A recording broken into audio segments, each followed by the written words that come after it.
Welcome to my YouTube channel Saraswati commerce academy. तो friends, आज हम करने वाले हैं अपना +1 अकाउंट का चैप्टर नंबर 12। ठीक है, हम इस चैप्टर नंबर 12 के बहुत सारे वीडियो सेशन जो हैं वो डिस्कस कर चुके हैं।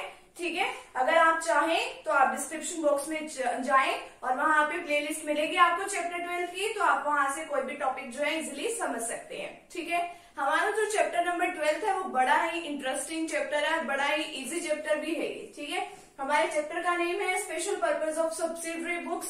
ठीक है, मैंने आपको बताया भी था कि सब्सिडरी बुक्स को हम कब यूज करते हैं, अगर हमारी ऑर्गेनाइजेशन का जो साइज है, ठीक है, बहुत बड़ा, यानी कि अगर हमारा बिजनेस बहुत बड़ा है तो हमें वेरियस टाइप्स ऑफ बुक्स की जरूरत पड़ती है, क्योंकि हम सारी एंट्रीज को जर्नल में रिकॉर्ड नहीं कर सकते। ठीक है, तो कैश वाली ट्रांजेक्शन्स, तो हमारा कैश बुक का अलग चैप्टर था, वो तो हम कर चुके हैं। अगर आपको वो देखना है तो आप डिस्क्रिप्शन बॉक्स में आपको उसका भी लिंक मिल जाएगा, तो आप वहां से प्लेलिस्ट का ही लिंक है, तो आपको मतलब आपको इजी हो जाएगा, आप कोई भी टॉपिक जो उसमें से समझ सकते हैं। मैंने पूरा चैप्टर जो है कवर करा रखा है।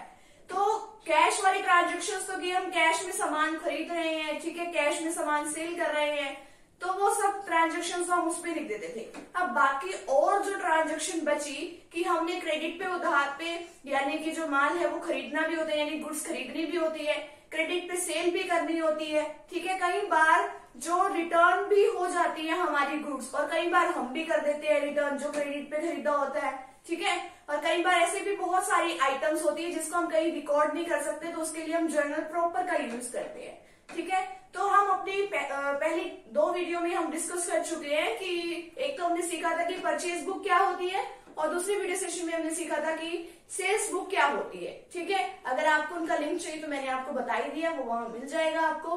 परचेज बुक में क्या होता है मैं थोड़ा सा बता देती हूँ। परचेज बुक में अगर हम कोई भी क्रेडिट पे क्या करते हैं, कोई भी सामान खरीदते हैं, ठीक है, गुड्स को खरीदते हैं बेसिकली, तो हम उसमें रिकॉर्ड कर लेते हैं। ठीक है, असेट्स खरीदते हैं उसको नहीं रिकॉर्ड करते। ठीक है, और सेल्स बुक में क्या होता है कि अगर हम क्रेडिट पे माल को सेल कर रहे हैं तो हम उसमें रिकॉर्ड कर लेते हैं। आज का जो हमारा वीडियो सेशन रहने वाला है वो है परचेज रिटर्न बुक के ऊपर। ठीक है, तो आज हम इसमें डिस्कस करेंगे कि ये क्या होता है और उसमें क्या क्या हम देते हैं उसको, ठीक है, हमारे सप्लायर को। और इसका एक प्रैक्टिकल एग्जांपल भी हम साथ में करेंगे, फॉर्मेट भी सीखेंगे। तो फ्रेंड्स, अगर आप चैनल पे न्यू है तो चैनल को आप प्लीज सब्सक्राइब कर दीजिए, वीडियो को लाइक कर दीजिए, बेल आइकन को प्रेस जरूर कर दीजिएगा, ताकि आपको आगे आने वाली वीडियोस का नोटिफिकेशन मिलता है। ठीक है, अब परचेज रिटर्न बुक को पहली बात तो हम क्या बोलते हैं, रिटर्न आउटवर्ड बुक। क्या बोलते हैं, रिटर्न आउटवर्ड बुक। अब देखो इसमें क्या होता है कि अगर मान लो हमें जो है, जो हमने सामान खरीदा है, ठीक है, क्रेडिट पे हमने सामान खरीदा था, और अब हम उसको किसी भी रीजन से वापस कर रहे हैं, जहां से हमने वो सामान खरीदा है, अब हम उसको वापस करने जा रहे हैं, तो हम उसको कहीं ना कहीं तो रिकॉर्ड करेंगे ना। तो हम उसको कहाँ रिकॉर्ड करते हैं, परचेज रिटर्न बुक में हम उसको रिकॉर्ड कर लेते हैं कि अब हमें जो ये गुड्स है वो हमने वापस कर दिए। अब वो गुड्स जो है हम किसी भी रीजन से वापस कर सकते हैं। मान लो हमारा जो सैंपल दिखाया गया था कि गुड्स को लेने से पहले कि आपके लिए ये सैंपल है, देखो जी, इसके अकॉर्डिंग आपको गुड्स मिलेंगे, आपको उसके अकॉर्डिंग नहीं मिली। मान लो आपका सामान आ रहा है, ठीक है, वो डैमेज हो गया, या रास्ते में कुछ ना कुछ उसमें खराबी हो गई, या कुछ भी हो गया, या वेस्ट हो गया, ठीक है, या ये रीजन हो सकता है, या जिस क्वालिटी का आपने सामान मंगाया था उस क्वालिटी का नहीं आया। कई बार क्या होता है कि आपको प्राइस कुछ और बताया जाता है, और जब एक्चुअल में आपके पास आता है कोई सामान, ठीक है, तो कुछ और प्राइस चार्ज किया जाता है। तो इन रीजन से आप उसको क्या कर देते हो, वापस कर देते हो सामान को। ठीक है, आप देखो जब आप किसी सामान को वापस करते हो तो जो कस्टमर है वो क्या करता है, एक डेबिट नोट प्रिपेयर करके देता है। डेबिट नोट के बारे में हमने चैप्टर 8 में पढ़ा था, जहां पे सोर्स डॉक्यूमेंट की डेबिट नोट क्या होता है। ठीक है, डेबिट नोट में क्या होता है, जब भी हम किसी से क्रेडिट पे सामान खरीदते हैं और उसको हम रिटर्न करते हैं, यानी कि जब हम, तो एक जो कस्टमर है वो क्या करता है, एक डेबिट नोट प्रिपेयर करता है, और वो किसको भेजता है, अपने सप्लायर को, जहां से उसने अपनी गुड्स वगैरह जो है वो खरीदी है, कि मैं जो तुम्हारी गुड्स है वो अब हम वापस करने जा रहे हैं।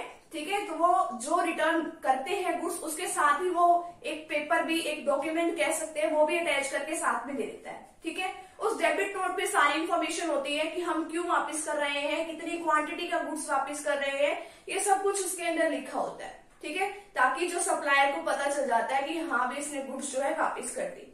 ठीक है, तो ये सब होता है। उसमें ये भी बताया जाता है कि डेबिट नोट में, डेबिट नोट को इसलिए डेबिट नोट कहते हैं क्योंकि इससे जो है, जो हमारा सप्लायर है उतने अमाउंट से, जितनी अमाउंट उसके अंदर लिखी होती है उतनी अमाउंट से उसका अकाउंट क्या कर दिया जाता है, सप्लायर का डेबिट कर दिया जाता है। अब सप्लायर भी क्या काम करता है वो हम नेक्स्ट उसमें पढ़ेंगे। वैसे सप्लायर क्या काम करता है, सप्लायर ये काम करता है जब उसको डेबिट नोट रिसीव हो जाता है तो वो भी उसको दोबारा कस्टमर को एक नोट इशू करके देता है, जिसमें वो कहता है कि हाँ भाई जो आपने गुड्स हमें वापस भेज दी है, सेंड कर दी है, तो हमें वो मिल चुके। तो वो एक क्रेडिट नोट बना के दे देता है किसको, कस्टमर को। वो क्यों उसको क्रेडिट नोट बोलते हैं, क्योंकि उससे कस्टमर का अकाउंट क्या हो जाता है, क्रेडिट हो जाता है। तो ये है बेसिकली हमारा परचेज रिटर्न बुक। अगर मान लो हमने क्रेडिट पे कोई सामान खरीदा है और हम उसको क्या करने जा रहे हैं, वापिस करने जा रहे हैं, तो परचेज रिटर्न बुक्स में हम लिख लेते हैं। अब डेबिट नोट में क्या होता है कि डेबिट नोट में ना एक कॉपी तो जो मतलब कि सप्लायर के पास भेज दी जाती है, ओरिजिनल कॉपी, ठीक है, और दूसरी कॉपी डेबिट नोट की वो कौन रखता है, डुप्लीकेट कॉपी, वो कस्टमर अपने पास ही रख लेता है। क्यों, क्योंकि उसको भी अपने बुक्स में लिखना होता है ना, तो उसकी हेल्प से वो सब कुछ लिख देता है। अब देखो पहले इसका फॉर्मेट देखो, फॉर्मेट वही सेम है सभी का, थोड़ा बहुत डिफरेंस है।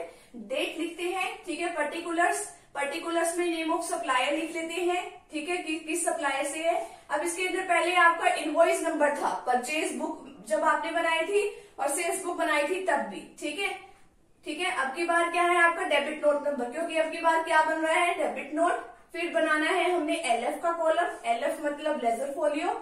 फिर डिटेल्स होती है कि कितने की अमाउंट है, कितना सीजीएसटी है, कितना एसजीएसटी है। देन आपने फिर बनाना होता है परचेज रिटर्न का। परचेज बुक में आपने बनाया था यहाँ पे परचेजेस का, सेल्स बुक में बनाया था आपने यहाँ सेल्स का, अब परचेज रिटर्न है तो आपने क्या बनाना है, परचेज रिटर्न का, ठीक है। परचेज के साथ हमेशा आपका इनपुट सीजीएसटी लगता है। क्या लगता है, इनपुट। परचेज के साथ हमेशा किसका यूज करना है आपने, इनपुट सीजीएसटी, इनपुट आईजीएसटी और इनपुट एसजीएसटी। सीजीएसटी और एसजीएसटी बिल्कुल सेम टाइप का ही होता है, ठीक है। वो आपने जीएसटी का अगर चैप्टर पढ़ा तो आपको ज्यादा अभी भी क्लियर ही होगा कि एसजीएसटी और सीजीएसटी कैसे लगता है। और एक होता है आपका इनपुट आईजीएसटी, यहाँ पे आप टोटल अमाउंट लिख देते हैं। अब देखो इसको आपको क्वेश्चन करते हुए बिल्कुल क्लियर हो जाएगा। परचेज रिटर्न करिए, बुक्स है, किसकी बुक्स है, purchase return books of Govind traders new Delhi, ठीक है। सीजीएसटी है इसके ऊपर 6%, एसजीएसटी है 6%। अब पहले तो ये सीजीएसटी और एसजीएसटी सीख लो कि क्या होता है। अगर देखो, अगर हम विद इन स्टेट सेल कर देते हैं, मान लो अब ये दिल्ली का कोई एक डीलर है, दिल्ली में ही अपनी गुड्स को सेल कर रहा है, ठीक है, तो ये कौन सी सेल हुई, वो एक ही स्टेट के अंदर सेल होगी ना, ठीक है। अब जब एक ही स्टेट के अंदर सेल कर देते हैं तो उसको हम बोलते हैं इंट्रा स्टेट सेल, ठीक है। तो जब एक ही स्टेट सेल होने की वजह से क्या होता है कि जो हमारा सीजीएसटी है और एसजीएसटी है वो चार्ज होता है, ठीक है। सीजीएसटी और एसजीएसटी चार्ज होता है, यानी कि जितने परसेंट भी आपका जीएसटी है, जीएसटी की भी आपकी रेट्स गिवन होती है। क्या क्या रेट्स गिवन है, 0%, 5%, 12%, 18%, 28%, ये आपकी रेट्स जो है वो गिवन है, ठीक है। तो यानी कि जितने परसेंट भी आपका टोटल जीएसटी है तो वो हाफ हाफ में डिवाइड हो जाएगा। मान लो 12% जीएसटी है तो वो 6% आपका सीजीएसटी लगेगा और 6% आपका एसजीएसटी लगेगा, ठीक है। ये तो है विद इन स्टेट का केस। अगर मान लो ये दिल्ली का एक डीलर है, वो किसको सेल कर रहा है, वो मान लो पंजाब के किसी डीलर को सेल कर रहा है, तो उसको बोलते हैं हम इंटर स्टेट सेल, ठीक है, उसको बोलते हैं इंटर स्टेट सेल, ठीक है, यानी कि अपने स्टेट से बाहर जाके वो सेल कर रहा है। तो कौन सा जीएसटी लगेगा, आईजीएसटी। तो यानी कि पूरा का पूरा सीजीएसटी और एसजीएसटी का टोटल होता है ये आईजीएसटी, ठीक है। अब हमें इस क्वेश्चन में देखना पड़ेगा कि वो दोनों जो कस्टमर है और जो सप्लायर है वो सेम है कि नहीं है, ठीक है। फिर हमें लिख देना है टोटल अमाउंट। अब देखो यहाँ पे रिटर्न कर रहे हैं हम गुड्स को, return goods to Gopal sons, ठीक है। तो ये हमारा सप्लायर है, कौन है, गोपाल सन्स, ठीक है। गोपाल सन्स है ये न्यू दिल्ली का, ये भी न्यू दिल्ली का है। चलो फिर क्या लगेगा, सीजीएसटी एंड एसजीएसटी ही लगेगा क्योंकि ये विद इन स्टेट है। अब कितने की गुड्स हमें वापस करनी है, 50,000 की गुड्स वापस करनी है, कुछ कैलकुलेशन नहीं करनी। As a goods were not according to sample, मैंने आपको कुछ रीजंस बताए थे। अगर मान लो क्वालिटी के अकॉर्डिंग नहीं है, सैंपल्स के अकॉर्डिंग नहीं है, ठीक है, और मान लो रास्ते में आते माल जो है खराब हो गया, कुछ भी रीजन है, तो ये ड्यू टू मतलब कि अकॉर्डिंग टू सैंपल नहीं है, ठीक है, goods were not according to sample. अब देखो मैंने आपको बताया इसमें डेबिट नंबर होता है, डेबिट नोट नंबर इसमें 141 है, तो डेबिट नोट नंबर में 141 लिख दो, डेट जो दे रखी है वो लिख दो 2017 जून 20। ठीक है, पर्टिकुलर्स में मैंने आपको क्या बताया है, किसका लिखना है, सप्लायर का नेम। ठीक है, सप्लायर कौन है इस केस में, ये जिसको हम गुड्स वापस करने जा रहे हैं वो हमारा सप्लायर है। Return goods to Gopal sons New Delhi. ठीक है, तो यहाँ पे लिख दिया गोपाल सन्स न्यू दिल्ली। ठीक है, डेबिट नोट डाल दिया, एलएफ में हमें कुछ नहीं लिखना, डिटेल्स में कितने थाउजेंड की गुड्स वापस कर रहे हैं हम, इसको 50,000 की गुड्स हम वापस कर रहे हैं। ठीक है, परचेज रिटर्न में लिख दो कि हमने 50,000 की गुड्स वापस करी है। अब मैं आपको बता दूं, अब देखो कि जब भी आप परचेज करते हो तो आपका मतलब कि सीजीएसटी होता है, एसजीएसटी है, वो भी आपका चार्ज किया होगा।